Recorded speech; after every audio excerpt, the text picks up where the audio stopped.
Alors le métier d'ébéniste, c'est l'art de plaquer des essences fines sur des supports. Ça a commencé par le bois sous vitrèse en plaquant de l'ébène. À la base, c'était fait pour économiser l'ébène, d'où le nom ébéniste. Et c'est aussi l'art de concevoir des objets en exécutant des plans qui prennent en considération les différentes contraintes qu'on ait à intégrer de la céramique, des rotations et à différentes échelles. Être restaurateur de mobilier, c'est principalement travailler sur du mobilier d'ébénisterie qui sont issus de toutes les périodes du Moyen-Âge au XXIe siècle. On travaille à peu près sur tout type de meubles et sur tout type d'objets en bois.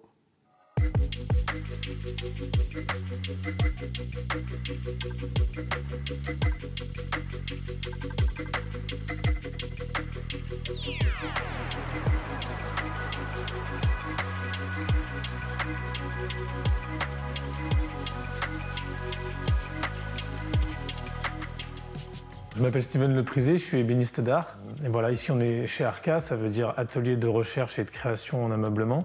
C'est une ébénisterie d'art qui est près de Paris, à Bussy-Saint-Georges. On a pour ADN de hybrider le bois avec d'autres matériaux pour en faire un jour une marqueterie flexible, également des bois thermoformables, des marqueteries bois-métal, des bois projetés de métal aussi. Donc beaucoup de mélange de matériaux pour arriver à des choses surprenantes et inédites.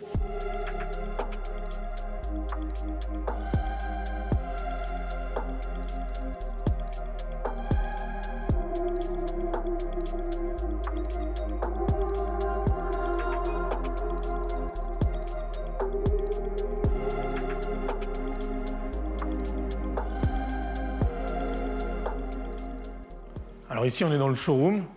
C'est un lieu où on expose nos pièces, les pièces qui ont servi à faire évoluer nos matériaux, qui sont des démonstrateurs. On a également les différents échantillons de matériaux qu'on propose ou qu'on a pu appliquer à des projets.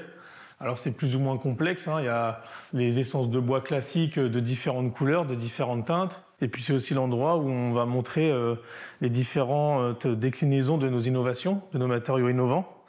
À commencer par donc ce bois gonflable avec lequel on a pu créer l'atelier.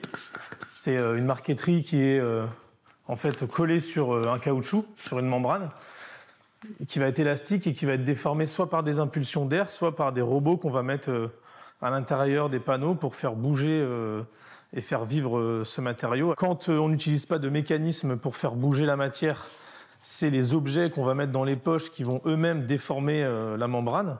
Et donc là, on s'affranchit des automates, des mécanismes, et on trouve plein de nouvelles fonctions comme des poches de rangement à la manière d'un vêtement. Ça peut être des passes-câbles, ça peut servir à faire coulisser des tiroirs. On a également fait des luminaires avec ça. Une autre des matières qu'on a développée, qui est le cintrage du bois.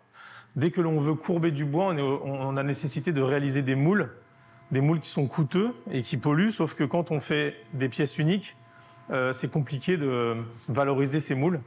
Du coup, on a développé un bois thermoformable. On voit ici un exemple où la matière est simplement incisée, chauffée en partie et cintrée à la main le temps du refroidissement. On voit également cet énorme ruban au-dessus de nos têtes qui est fait avec ce procédé. Donc ça permet à la fois de faire des objets très petits, vrillés, avec des multicourbes, ou alors des pièces assez monumentales, toujours sans moule. Un autre procédé qu'on a développé, qui est une hybridation une fois de plus. Ici, on voit un bois larmé. C'est une technique qu'on a mis au point pour plusieurs raisons. Notamment, trouver un moyen de faire de la marqueterie de manière un peu plus intuitive et rapide. Et également, solidifier encore le bois par ce mix avec des métaux qui peuvent être de l'aluminium, du cuivre, du laiton. Donc, c'est des grilles qu'on place sous le bois. On vient ensuite poncer le bois pour attraper les aspérités des grilles. Ça a le pouvoir de donner un motif maniériste très intéressant qui peut être ou régulier ou plus erratique et qui peut être combiné d'ailleurs à nos panneaux thermoformables. On a fait les carénages d'une moto avec ce procédé et c'est à chaque fois un échantillon spécifique qu'on va mettre au point par son essence, par son design pour un projet client en particulier.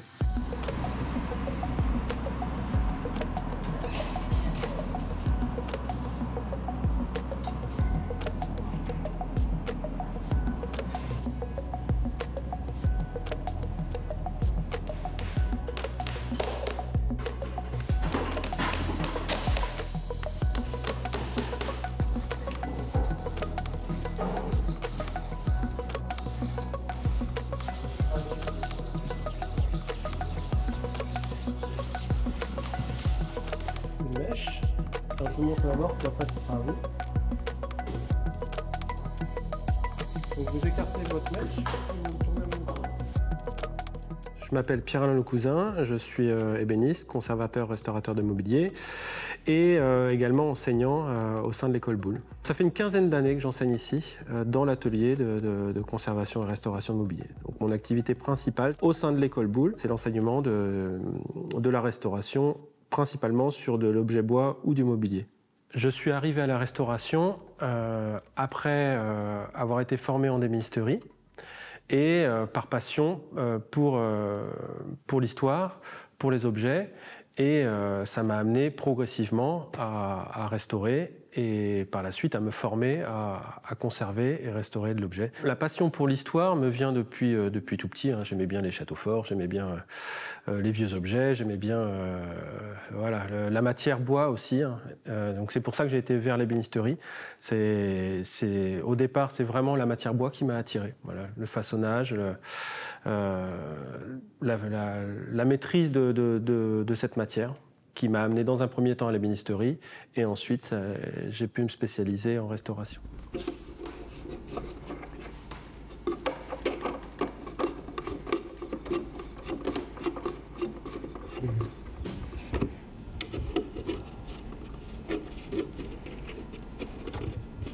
Sur le bureau d'Odane sur lequel je travaille, l'objet était très dégradé avec des interventions antérieures qui ont été mal faites. Donc, qui mettait en péril l'objet.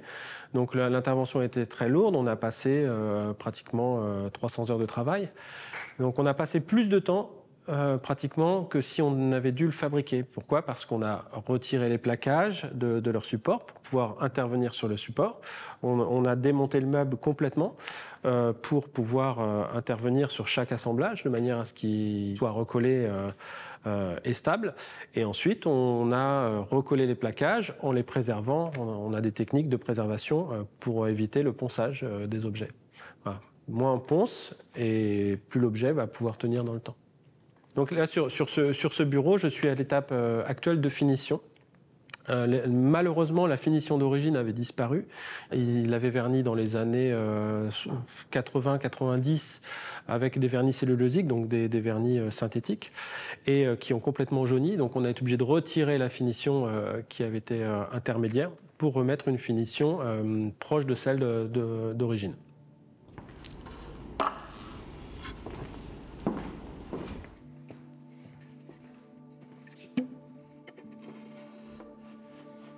Donc là, je vais passer à l'étape de la finition, c'est-à-dire que je vais remplir le port du bois et on est sur une finition, ce qu'on appelle ciré rempli, c'est-à-dire que je vais remplir le port du bois avec de la cire.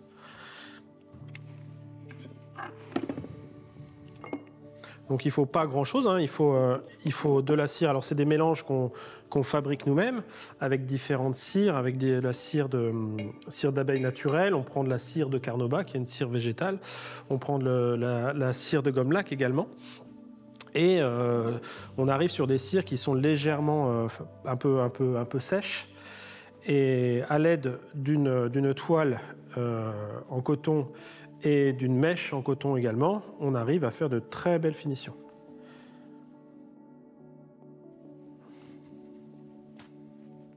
Je prépare ce qu'on appelle dans le jargon une souris.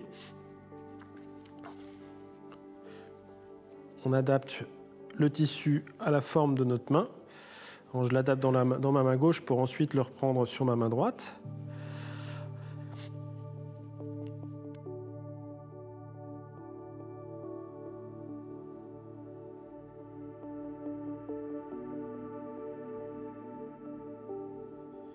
Donc, je mets un peu de cire sur mon tampon et je vais pouvoir charger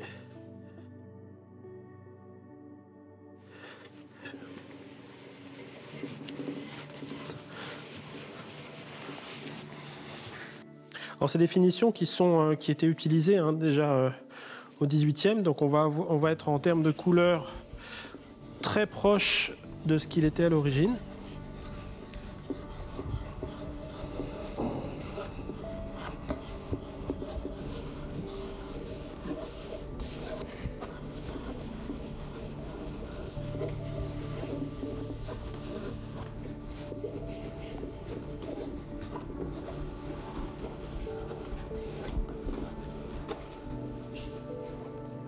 Je mets 2 mains parce que je mets pas mal de pression pour écraser la cire dans les petits trous, ce qu'on appelle les pores du bois.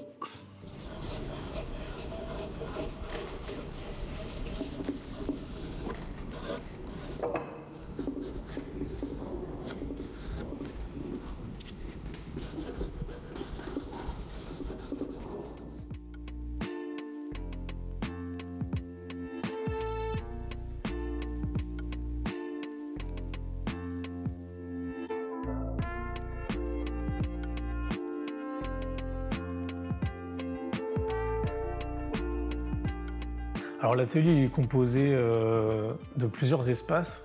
Il fait environ 600 mètres carrés. On est une douzaine de personnes avec la partie design, bureau d'études et puis toute la partie atelier. Un atelier, ça doit s'organiser dans l'ordre de production logique. Donc il y a l'arrivée de la matière avec les stockages et puis d'abord les scies qui servent à débiter, puis on arrive sur des machines de plus en plus précises jusqu'à monter à la finition. Un espace où il y a moins de poussière, moins de copeaux et où on va faire les teintes, les vernis et les lacs. Il y a une deuxième mezzanine où on retrouve la CNC 5 axes et chaque personne est responsable d'un projet. Il fait la pièce de A à Z. On n'a pas un spécialiste en vernis, un spécialiste en CNC. Chacun doit être multifonction.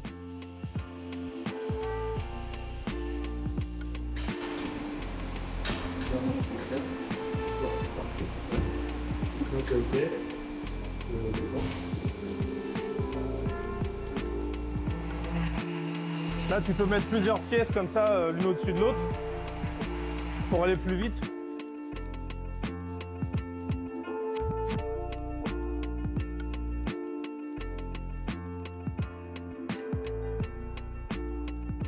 Le bureau qu'on est en train de terminer actuellement, c'est un projet typique de client. Là, c'est Hugo Arti qui nous a commandé cette pièce. On avait simplement un croquis de sa part avec les matériaux choisis. Et sur un projet comme ça, donc, on part simplement d'informations assez réduites, mais on va faire toute l'ingénierie du projet. Donc il faut prendre en considération les différents matériaux, leurs contraintes. Il y a un ordre d'assemblage, il y a des épaisseurs à prendre en considération pour les jeux de fonctionnement.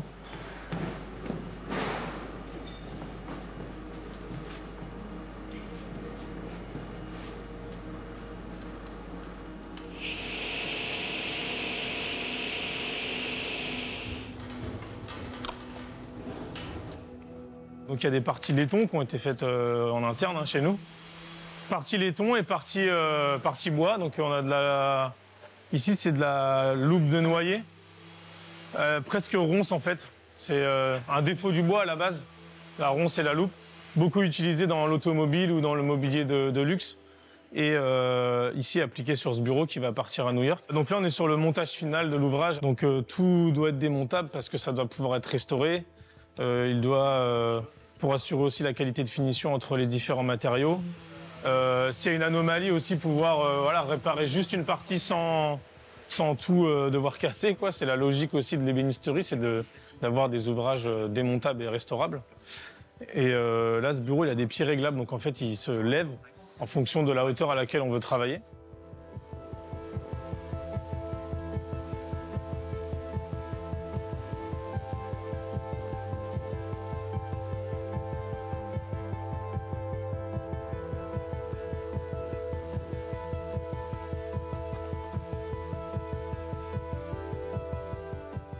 On voit ici le plaquage de ronces de noyer qui est présent sur la face du pied et le raccord de veinage avec le champ du haut du pied qui donne l'impression d'un bois massif. Et c'est là le travail typique de l'ébénisterie où on doit plaquer des minces couches de bois sur un support stable qui lui ne va pas bouger dans le temps.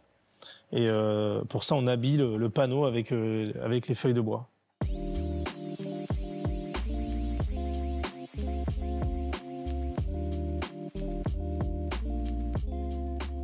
C'est du plaquage de champ.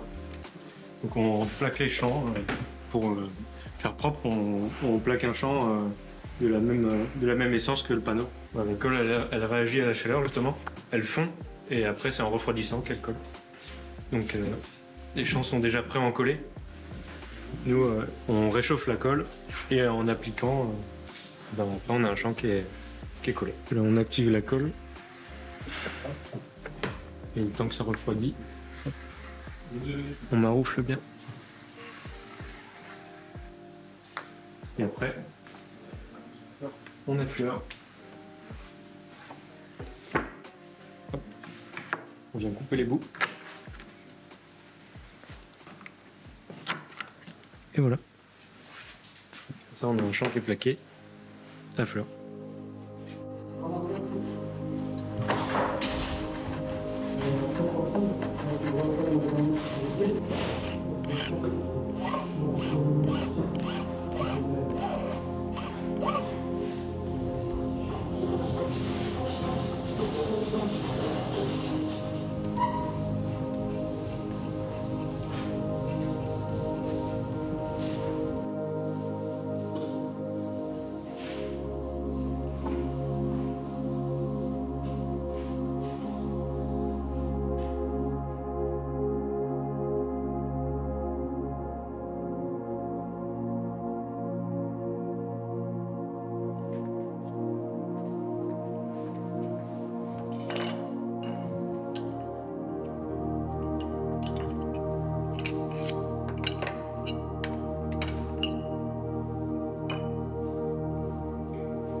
Là, je suis en train d'affûter mes ciseaux de manière à gagner du temps et puis travailler de manière plus précise.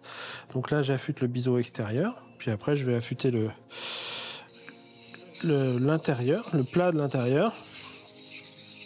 Et un ciseau, c'est quand même très technique puisqu'on a donc la planche en dessous, on a le biseau extérieur avec un angle précis en fonction des matériaux qu'on va utiliser. Et on a deux biseaux de manière à augmenter la dextérité. Ça, c'est un ciseau d'ébéniste. Là, je m'arrange pour travailler sur toute la pierre de manière à user la pierre de manière uniforme. Donc je fais attention également à l'outil sur lequel je travaille.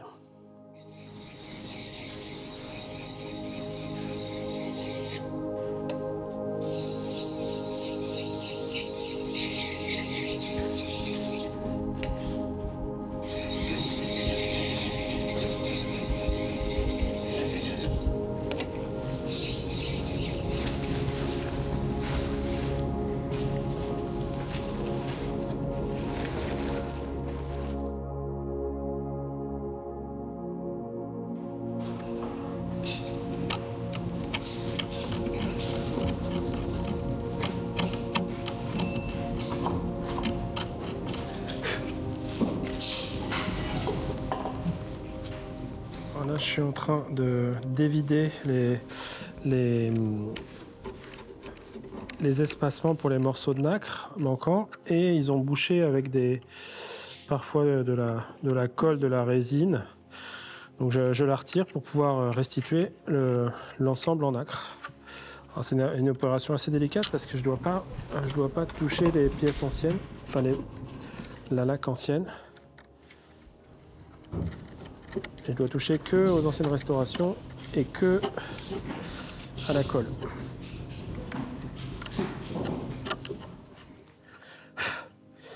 Et les morceaux de nacre qui sont restitués sont des nacres issues d'élevage et elles ont été pré-débitées à la laser. Et après, moi, je vais les ajuster une par une, parce que si on se rend compte qu'il n'y a pas un morceau de nacre qui est identique dans les triangles.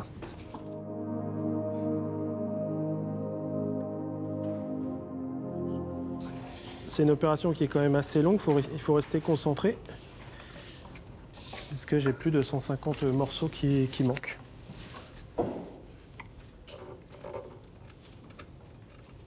Là, c'est un outil que j'ai affûté spécifiquement en angle pour pouvoir aller chercher les pointes des des nacres. Donc c'est un ciseau qui a été affûté en biseau avec le bon angle pour pouvoir la chercher. Et puis sinon, je nettoie avec des ciseaux normaux.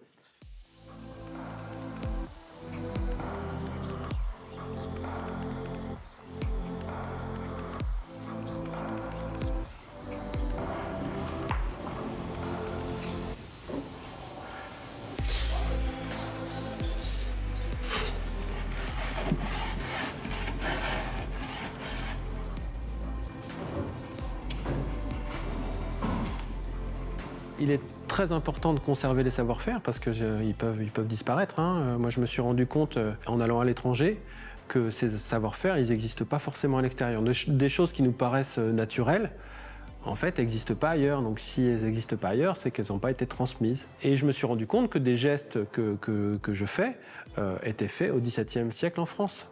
Donc, au travers des lectures, on disait « Ah, ils faisaient les mêmes choses que nous ». Et ça, c'est la transmission orale et puis gestuelle qui s'est fait au fil des générations. C'est aussi pour ça que j'ai choisi d'enseigner, pour transmettre ce que moi j'ai pu acquérir aussi.